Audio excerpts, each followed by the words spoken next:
بسم اللہ الرحمن الرحیم۔ پیارے بچوں، آج ہم نبی پاک صلی اللہ علیہ وسلم کے اخلاق حسنہ کے بارے میں پڑھیں گے۔ تو آج کا ہمارا جو سبق ہے وہ جماعت ساتویں سے لیا ہے اور اس کا جو ہے وہ سبق نمبر 3 ہے۔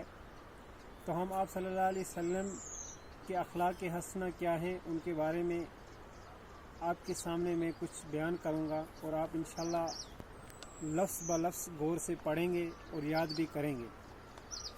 پیارے بچوں، جیسا کہ آپ جانتے ہیں، ہمارے نبی پاک صلی اللہ علیہ وسلم پوری انسانیت کے لیے وہ اعلیٰ پائے کے نمونہ تھے، یعنی کہ انہوں نے پوری انسانیت کو ایک ایسا سبق دے کر گئے۔ اگر ہم سب ان کے سبق پر چلیں گے انشاءاللہ پوری انسانیت کامیاب ہو جائے گی۔ تو آپ صلی اللہ علیہ وسلم نے کیا فرمایا ہے، تو اس سبق میں ہم آج پڑھیں گے۔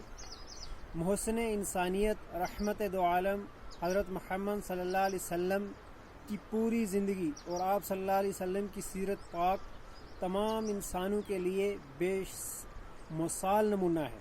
یعنی کہ محسن انسانیت ہو گیا انسانیت پر احسان کرنے والا، اور سیرت ہو گیا عادت غفلت، یعنی کہ آپ صلی اللہ علیہ وسلم جو ہیں پوری انسانیت کے لیے بے مثال نمونہ تھے۔ آپ صلی اللہ علیہ وسلم کی سیرت پاک کا سب سے بڑا روشن پہلو آپ صلی اللہ علیہ وسلم کے بلند اور اعلیٰ اخلاق ہیں۔ یعنی کہ آپ صلی اللہ علیہ وسلم کے سب سے بلند اور اعلیٰ کیا ہیں؟ اعلیٰ تھا اور اخلاق تھے۔ کیا تھے؟ اخلاق تھے۔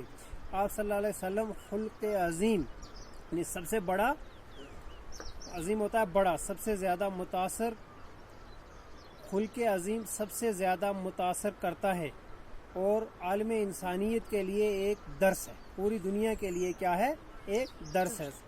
درس ہوتا ہے، سبق ہے۔ پکے مخالف اور جانی دشمن بھی آپ صلی اللہ علیہ وسلم کے شریفانہ اور پاکیزہ اخلاق کے قائل تھے۔ قائل یعنی کہ ان کو مانتے تھے۔ آپ صلی اللہ علیہ وسلم حقیقت میں اعلیٰ اور عظیم اخلاق کے شاہکار تھے۔ آپ صلی اللہ علیہ وسلم کے اخلاق سے متاثر ہو کر کٹر مخالف، یعنی کہ پکا مخالف جو ہوتا ہے، جانی دشمن بھی آپ صلی اللہ علیہ وسلم پر ایمان لے آئے۔ آپ صلی اللہ علیہ وسلم نہایت نرم مزاج، خوش طبع تھے، درد مندی، تحمل، بردباری، حلم اور درگزر آپ صلی اللہ علیہ وسلم کی خوش اخلاقی کے خاص جوہر ہیں۔ آپ صلی اللہ علیہ وسلم کے مزاج میں سختی بالکل نہیں تھی۔ آپ صلی اللہ علیہ وسلم نہ کوئی برا کلمہ منہ سے نکالتے تھے اور نہ ہی کسی کو برا کہتے تھے۔ آپ صلی اللہ علیہ وسلم نے آج تک کسی کی عیب گوئی نہیں کرتے، یعنی آپ صلی اللہ علیہ وسلم نے کسی کی عیب گوئی نہیں کی، کسی کی چغلی نہیں کی، برائی کرنے والوں کے ساتھ بھی کبھی برائی نہیں کرتے تھے، یعنی جو آپ صلی اللہ علیہ وسلم کے ساتھ برائی کرتے تھے ان کے ساتھ بھی انہوں نے اچھائی کی، برائی کبھی نہیں کی۔ اگر بات نہ پسند ہوتی تو درگزر فرماتے۔ اپنے ذاتی معاملے میں آپ صلی اللہ علیہ وسلم کو غصہ کبھی نہ آیا، یعنی کہ اپنے ذاتی مسئلے میں کبھی آپ صلی اللہ علیہ وسلم کو غصہ نہ آیا، کسی سے انتقام نہیں لیا، کسی سے انتقام، اور آپ صلی اللہ علیہ وسلم کے اوپر اگر کوئی ظلم بھی کیا کرتا تھا تو آپ صلی اللہ علیہ وسلم نے ان سے انتقام کبھی نہیں لیا۔ آپ صلی اللہ علیہ وسلم کے عظیم اور اعلیٰ اخلاق کے واقعات کا گلدستہ ہوتا پھول کا گچھا اتنا خوشنما ہے کہ جہاں سے چاہے پھول چن لیجئے۔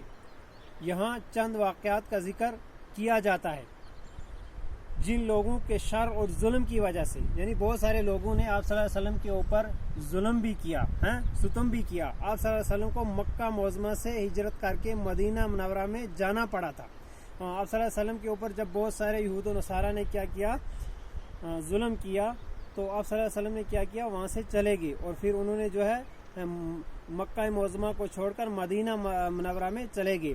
فتح مکہ کے بعد آپ صلی اللہ علیہ وسلم نے ان کو معاف فرما دیا، اور پھر کیا کیا، ان کو معاف فرما دیا اور کوئی بدلہ نہ لیا۔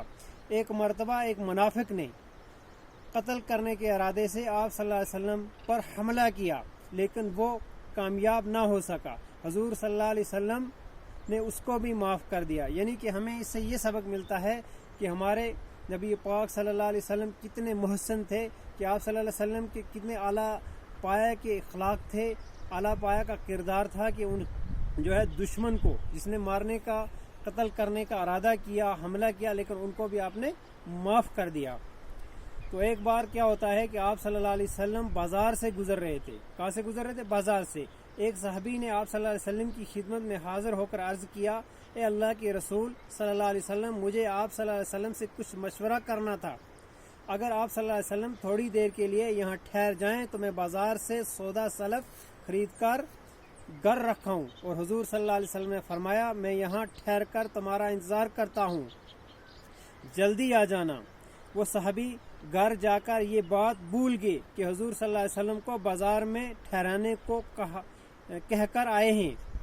تیسرے دن جب وہ صحابی بازار آئے تو دیکھا کہ حضور صلی اللہ علیہ وسلم وہیں کھڑے ہیں۔ یہ ہیں انسانیت کے لیے محسن حضرت محمد صلی اللہ علیہ وسلم کی پاک سیرت، افائے عہد اور بے مثال اعلیٰ اخلاق کا نمونہ۔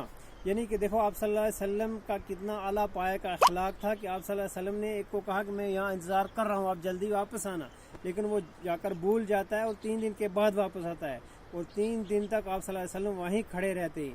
اس کا مطلب ہے کہ ہمارے نبی پاک صلی اللہ علیہ وسلم جو ہے ایک اعلیٰ پائے کے اخلاق تھا ان کے اندر، اور وہ جو ہے پورے انسانیت کے لیے بے مثال نمونہ تھے۔ تو ہمیں بھی چاہیے، تو بچوں ہمیں بھی چاہیے کہ ہم بھی انہی کی سیرت پر چل کر جو ہے وہ ہم چلیں، تاکہ ہم بھی اس پوری انسانیت کے لیے اور پوری انسانیت کے لیے ایک اعلیٰ پائے کے نمونہ بن سکیں۔ خدا حافظ، السلام علیکم۔